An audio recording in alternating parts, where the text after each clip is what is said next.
اے پیغمبر صلی اللہ علیہ وآلہ وسلم، یہ بھی ان سے کہہ دو کہ اگر یہ لوگ سیدھے رستے پر رہتے تو ہم ان کے پینے کو بہت سا پانی دیتے تاکہ اس سے ان کی آزمائش کریں،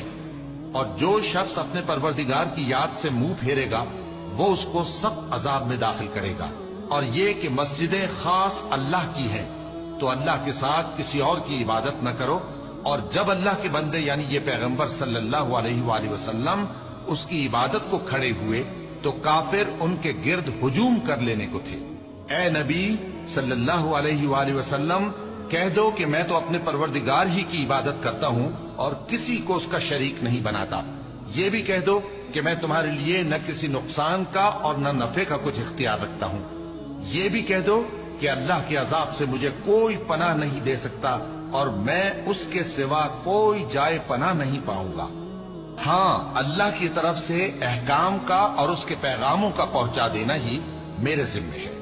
اور جو شخص اللہ اور اس کے پیغمبر کی نافرمانی کرے گا تو ایسوں کے لیے جہنم کی آگ ہے۔